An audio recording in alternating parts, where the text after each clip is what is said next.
오늘은 하나님의 가족이라는 제목으로 말씀을 전하겠습니다. 5월은 가정의 달입니다. 그래서 우리 이 가정의 소중함에 대해서 다시 한번 더 깊이 묵상하시고, 특별히 우리 신앙인들에게 있어서 이 가정이라고 하는 것, 하나님께서 주신 이 복음의 첫 번째 사역지라는 것 꼭 기억하시고, 이 가정을 예수 잘 믿는 가정으로 만들어 가시는 우리 권석들 되시길 주 이름으로 축원합니다. 자, 이 기독교가 우리 이제 한국에 처음에 전래될 때에 이 조상에게 드리는 제사를 이제 금지했죠. 그래서 우리 이 기독교를 이제 우상 숭배이기 때문에 금지를 했는데, 이 효도와는 관계가 없는 종교가 바로 기독교다, 이제 그런 오해가 있었습니다만은, 우리가 성경을 가만히 보시면은 이 기독교만큼 이 효를 강조하는 종교가 없다는 것을 우리가 금방 알게 됩니다. 우리가 10계명 가운데에 5번째 계명이 뭡니까? 내 부모를 공경하라. 아주 중요한 계명이 바로 10계명이죠. 그 가운데 하나가 바로 내 부모를 공경하라. 자, 그리고 요한복음 19장에 보시면은 예수님께서 십자가에서 달리셔서 죽으시기 전에 육신의 모친이 되는 마리아를 제자 요한에게 맡기는 그런 장면이 나오는 것을 보게 됩니다. 여자여 보소서 아들이니이다. 또 그 제자에게 이르시되 보라 내 어머니라 하신대. 십자가에 달릴 때의 그 고통, 이루 말할 수가 없죠. 혼절할 수밖에 없는 그 상황 속에서 어머니를 돌봐드리는 그 모습, 효도의 어쩌면은 절정이라고 이렇게 말할 수가 있을 것입니다. 효도하는 예수님의 모습. 마가복음 7장에 보시면은 이 고르반이라고 하는, 고르반, 이 종교 제도를 예수님께서 비판하시는, 아주 책망하시는 그런 모습. 고르반은 하나님께 드렸다, 그런 뜻입니다. 그래서 어떤 사람이 부모를 돌보지 않을 때, 왜 당신은 부모를 돌보지 않느냐? 그러면 이 사람이 고르반, 나 부모님 하나님께 다 드렸기 때문에 부모님께 드릴 게 없다, 그러면은 비난이 그친다는 거예요. 하나님께 드렸기 때문에 부모님께 드릴 게 없다, 그렇게 말하면 그게 정당화된다는 거예요. 사람들이 그것을 악용을 했다는 거예요. 부모를 돌보기 싫으니까. 그 돌보기 싫은 그 책임의 회피를 이 고르반 제도 뒤에 숨는 그런 위선과 가식, 그런 외식, 그것을 예수님께서 아주 비난하신, 그만큼 효도를 강조하는 그런 모습을 우리가 볼 수가 있다는 것이죠. 디모데전서 5장 8절, 누구든지 자기 친족, 특히 자기 가족을 돌보지 아니하면은 믿음을 배반한 자요 불신자보다 더 악한 자니라. 가족을 돌보지 아니하고 뭐 하나님 사랑한다고 하면서, 교회를 사랑한다고 하면서 가족을 돌보지 않으면은 그건 불신자보다도 더 악한 자. 여러분, 그런 사람은요 믿음이 잘못된 믿음, 병든 믿음입니다. 가족을 사랑하지 않으면서 하나님을 사랑하고 교회를 사랑한다, 이단이죠. 이단입니다. 우리가 가정을 돌보고 부모님을 이렇게 효도하고 가족을 사랑해야 되는 첫 번째 이유가 뭐라고요? 바로 가정은 우리가 하나님 앞에서 이 복음의 사역을 감당해야 된 첫 번째 장소이기 때문에, 먼 데 나가서 복음 전하기 전에 가정에서 우리가 먼저 이 책임을 지고 예수의 향기가 되는 그런 사명이 있다는 사실을 잊지 마셔야 됩니다. 부족하지만 가정에서 정말 예수 닮은 모습을 드러내기를 위해서 힘쓰는 사명이 우리에게 주어졌다는 사실. 우리가 여기서 우리는 이 유교의 효도 그리고 기독교의 사랑, 좀 구분할 수 있어야 됩니다. 뭐 다 좋은 거죠. 어떻게 보면 부모에 대한 사랑 같아 보입니다만은 이런 본질적으로 차이가 있습니다. 유교의 효도는 뭡니까? 부모이기 때문에, 가족이기 때문에 베푸는 사랑입니다만은, 기독교의 이 효는 뭡니까? 그 가족이기 때문에 효도하는 게 아니에요. 그런 의미도 있습니다만은 우리가 부모님께 효도하는 그 근본적인 이유는요, 하나님이 사랑하는 인물이기 때문에, 그 부모를 하나님이 사랑하시기 때문에 우리가 주님의 사랑으로 사랑하는 거예요. 인간적인 효도로 사랑하는 게 아니라 하나님의 사랑으로, 예수의 사랑으로 사랑하는 것입니다. 그게 바로 기독교의 사랑이죠. 뭐 그게 그거 아니냐? 유교의 효도가 대답하지 못하는 상황들이 얼마나 많은지 모릅니다. 우리가 흔히 하는 말 가운데에 부모도 부모 나름이다, 부모도 부모 나름이다, 그런 말을 할 수밖에 없는 경우를 우리가 쉽게 만나게 된다는 거예요. 자녀도 물론 마찬가지죠. 자녀도 자녀 나름이다. 자녀라고 다 자녀냐? 여러분, 하지만 자녀는요, 철이 없으니까 그럴 수가 있잖아요. 근데 자녀에 대한 부모의 사랑은요, 그건 천륜입니다. 그건 본능이잖아요. 근데 그거 못하는 그런 사람들이 얼마나 많은지 몰라요. 자녀 학대, 아동 학대. 최근에 신문에 났잖아요. 그 무슨 사건. 아마 아실 겁니다. 가석방 없는 30년 넘게 형을 판결받은 그 자녀가 죽었잖아요. 최근에 일간지에 난 그런 기사를 제가 본 적이 있습니다만은 57살 된 남자분이 이제 배사고로 돌아가셨어요. 근데 이분이 결혼도 안 하고 돌아가셔서 아내도 없고 자녀도 없고, 근데 이분 앞으로 사망보험금이 3억 원이 생겼습니다. 근데 3억 원을 지급해야 되는데 가족이 없다 보니까 수소문 끝에 이제 어머님을 찾게 됐습니다. 아버님은 옛날에 돌아가셨고, 근데 찾은 어머님을 보니까 이 어머님이 이 아들, 57살 먹은 아들, 이 죽은 아들이 3살 때 이 아들을 버리고 새로운 가정을 꾸려가지고 한 번도 돌아보지 않다가 이제 그 3억 원을 타기 위해서 이제 나타난 거예요. 근데 그 사망 지급금을 이제 금지시키려고 나타난 분이 바로 그 고인이 된 누님이죠. 3살 터울이 된 누님인데, 그 누님이 그렇게 얘기를 합니다. 내 동생이 3살 때, 내가 6살 때 우리를 버리고 도망가 놓고는, 새 가정을 만들어 놓고는 이제 와서 내 동생 사망보험금 찾으려고 지금 와가지고 그걸 찾으려고 하니, 그 어머님 자녀에게 있냐고, 그 받을 자격이 있냐고. 그랬더니 그 어머님은 또 그렇게 얘기를 합니다. 니네가 나한테 식사 한번 대접해 준 적이 있느냐? 병원에 한번 보내준 적이 있느냐? 나는 반드시 3억 원을 타먹어야 되겠다. 여러분, 거기에 대해서 우리가 어떻게 그걸 바라봐야 되겠어요? 그 기사의 그 댓글 보면 다 이제 좀 안 좋은 거죠. 제가 당사자가 아니기 때문에 뭐라고 얘기하기는 어렵겠습니다만, 이런 상황에 대해서 여러분, 성경은 뭐라고 말씀하고 있을까요? 성경은 말씀해주고 있습니다. 이런 상황에 대해서 뭐라고 말씀합니까? 다른 게 아니에요. 모든 사람이 죄를 범하였음에 하나님의 영광에 이르지 못하다니. 여러분, 제가 지금 드린 이 경우, 여러분, 이게 한둘입니까? 이런 경우가 부모와 자녀 간의 그 지고지순한 그 사랑이 이 돈 문제 때문에, 유산 상속 때문에 이게 풍지박산이 되고, 원수도 그런 원수가 없는, 이게 법이 해결해 줍니까? 유교적인 가치가 해결해 줍니까? 도대체 뭐가 대답을 해줄 수 있습니까? 물론 다 그런 건 아니겠죠. 어떤 소수의 전 불과한 잘못된 가치관을 가진 분들. 문제는 뭐냐? 이 세상이 그렇게 돌아가고 있다.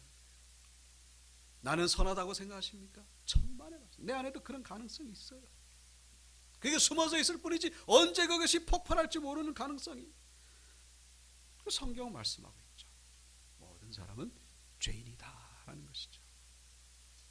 부모의 사랑이 위대합니다만 그 위대한 사랑을 가진 부모도 하나님 앞에서는 죄인이다. 자녀가 얼마나 사랑스럽습니까? 그 갓난아기 2살, 3살, 4살 그 자녀들이 주는 기쁨은 이루 말할 수가 없죠. 천사 같은 그 아이들. 근데 그 천사 같은 아이들도 하나님 옆에서 뭐라고요? 죄인이라는 거예요. 죄인. 모든 사람, 부모가 됐든지 스승이 됐든지 뭐 훌륭한 뭐 인격자가 됐든지 갓난아기가 됐든지 다 죄인. 성경은 인간은 철저히 그 뿌리부터 깊은 심령 깊은 곳에서부터 죄인임을 말씀하고 있습니다. 죄인이라는 것을 인정하지 않으면요, 이 세상엔 답이 없어요. 죄인이라는 것을 인정할 때부터 그때부터 문제 해결이 시작된다는 사실.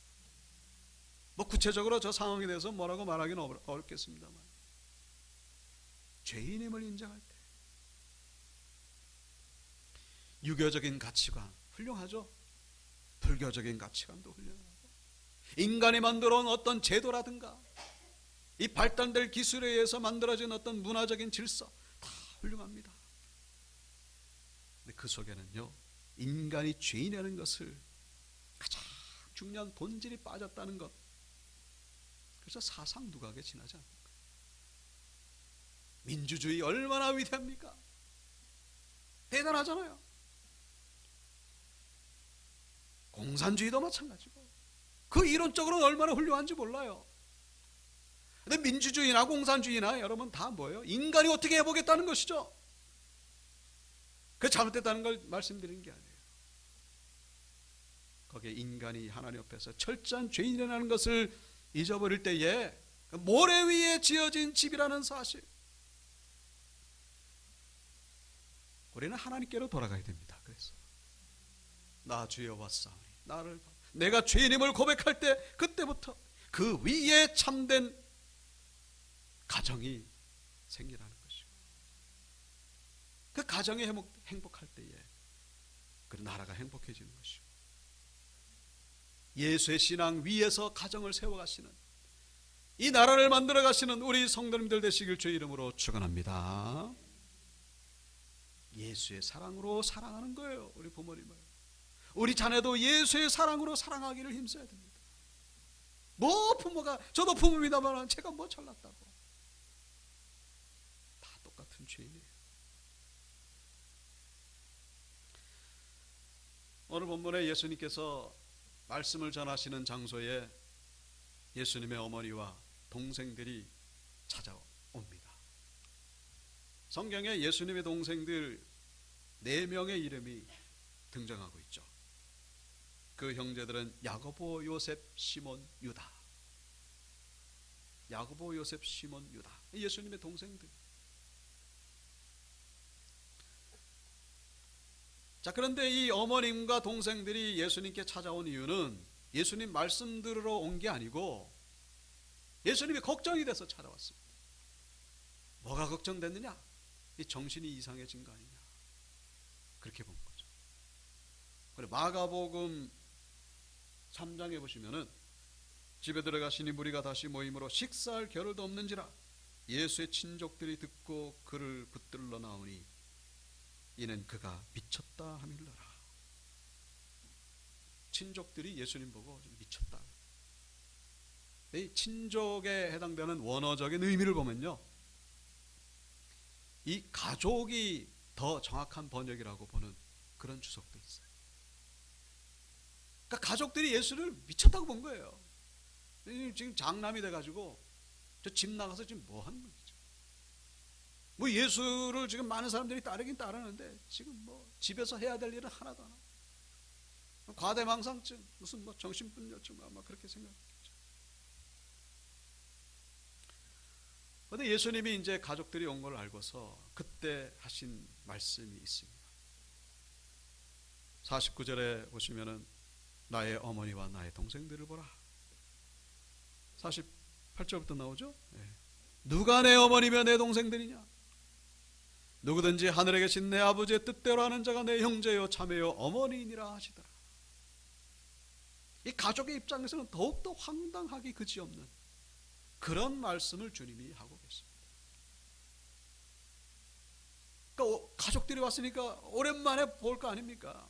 그럼 나가서 뭐 반가이 맞이하고 그래야 될 텐데, 가족의 입장에서는 정말 엉뚱한 더욱더 황당하게 그죠. 누가 내 어머니며 내 형제들이냐?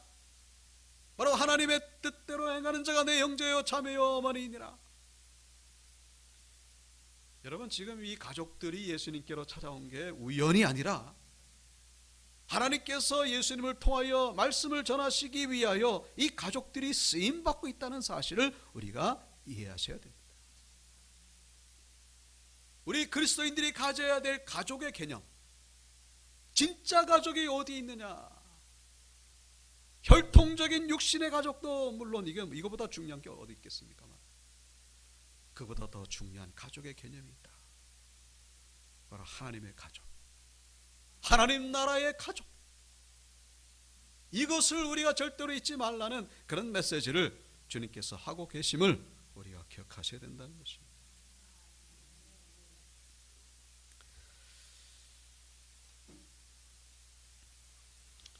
여러분, 그 천국에 가면은 우리 가족의 제도가 어떻게 될까요? 그냥 가족이 그냥 계속 존재할까요? 아니면은, 저는 성경적으로 볼 때 이 기존의 가족 제도를 초월한 새로운 가족이 생긴다고 저는 그렇게 알고 있고 또 그렇게 믿고 있습니다. 그러니까 거기서는 아버지 엄마 없고 심지어는 남녀 구별도 없고 참된 아버지는 하나님이시죠. 성경을 통해서 알 수가 있습니다. 마태복음 22장에 보시면은 이제 예수님이 늘 부활에 대해서 말씀하시죠. 그런데 예수님의 부활 메시지를 비판하기 위해서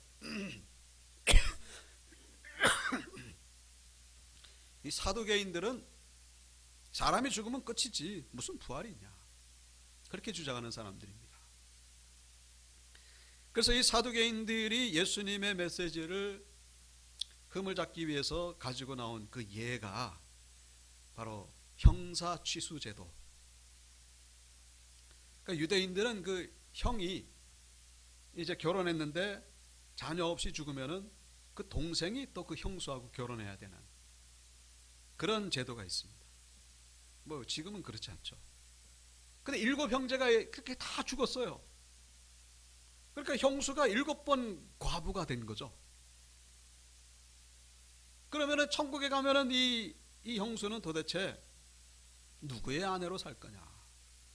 그걸 이제 사두개인들이 예수님께 질문하는 겁니다. 여러분, 그런 경우 우리 주변에도 많이 볼 수 있잖아요. 결혼했는데 남편 되시는 분이 일찍 돌아가셔가지고 재혼을 했습니다.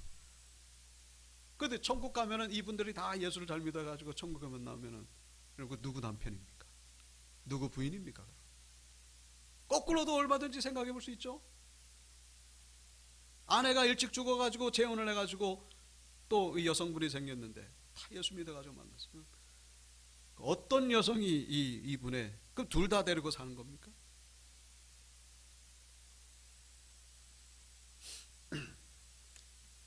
여러분, 그건 예수님의 경우에도 마찬가지예요. 여러분, 이 인간의 가족 제도가 천국에서 고스란히 올라가면요, 예수님은 그러면 어떻게 되는 겁니까? 마리아와 요셉의 아들로 사는 겁니까? 아니죠. 그렇지 않습니다. 그래서 성경 뭐라고 말씀합니까? 30절에 부활 때는 어떻게 된다고요? 장가도 아니 가고 시도 아니 가고 하늘에 있는 천사들과 같으리라. 인간의 가족 제도는요, 그때는 하나님의 가족으로 바뀌게 되는 거예요. 해체된다 뭐 그런 표현을 쓰기는 좀 그렇습니다만 새로운 가족으로 바뀌게 되는 거예요. 아, 우리 사랑하는 그 가족이 이게 해체가 된다고? 그 섭섭해서 어떡하냐? 뭐 그렇게 생각할 수도 있겠죠. 아, 남녀 구별이 없다고? 응? 그러면 그 남녀 간의 그 관계 속에서 얻게 되는 그 기쁨, 그건 어떻게 되느냐? 그게 사라진다고? 그래서 29절에 뭐라고 말씀하십니까? 너희가 성경도 하나님의 능력도 알지 못하는 거로 오해하였도다. 하나님의 능력을, 하나님의 이 섭리에 대하여 왜 인간적인 생각으로 이렇게 제한하느냐? 여러분, 우리 자녀가 주는 기쁨이 얼마나 대단합니까? 뭐 눈물이 날 정도로 뜻대로 사랑스럽죠. 근데 그 기쁨이 아무리 크다 할지라도 천국에서 얻게 되는 그 기쁨과 비교할 수 있겠는가 하는 것이죠. 남녀 간의 관계 속에서 얻게 되는 그 기쁨, 그 사랑 대단합니다만 마찬가지로 천국에서 얻는 기쁨과 이것과 비교할 수 있겠는가 하는 것이죠. 우리가 하는 말 가운데 그런 얘기가 있죠. 무엇을 생각하든 무엇을 상상하든 천국에서는 그 이상이 된다는 사실. 우리의 생각으로 하나님의 능력을 제한하지 마십시오. 우리의 생각으로 천국이 이렇다 저렇다. 여러분, 이 세상의 기쁨을 가지고 천국의 기쁨을 비교하지 마십시오. 천국은요, 영원한 것이고 거기서 얻게 되는 가족 간의 이 기쁨은 이 세상의 기쁨과는 비교가 할 수 없는 거예요. 그런데 그 기쁨을 누리는 자들이 누구라고요? 누가 그 기쁨을 누리게 된다는 것입니까? 누구든지 하늘에 계신 내 아버지의 뜻대로 하는 자가 내 형제요 자매요 어머니이니라. 예수님이 왜 이 말씀을 하셨습니까? 이 가족, 하나님의 가족, 하나님의 나라예요. 하나님의 나라. 하나님의 나라와 하나님의 가족은 같은 말이에요. 하나님의 나라에 들어갈 수 있는 자는 오직 하나님의 뜻대로 하는 자가 들어갈 수 있다, 그런 얘기죠. 아버지의 뜻대로 하는 첫 번째 일, 가장 중요한 일 뭡니까? 다른 게 아니라 바로 예수 믿는 일입니다. 뭐라고요? 예수 믿는 일입니다. 예수 믿는 일, 그게 바로 아버지의 뜻대로 행하는 일 중에 가장 중요한. 그리고 그것만 하면요, 다른 건 할 일이 없어요. 예수만 잘 믿으면 그 다음에는 뭐 그 더 이상 할 거 없어요. 예수만 잘 믿으면 돼요. 예수만 잘 믿으면 그 다음 모든 것들이 자동적으로 이루어지게 된다는 사실. 우리가 가족을 아무리 사랑한다 할지라도 예수 믿지 않으면 천국에서 만날 수가 없다는 사실. 하늘에 계신 내 아버지의 뜻대로 하지 않으면 내 형제요 자매요 어머니가 될 수가 없다는 것을 주님이 말씀하고 계시는 것입니다. 그래서 효도 중에 가장 큰 효도 뭡니까? 예수 믿지 않는 부모님을 주님께로 인도하는 일이라는 사실.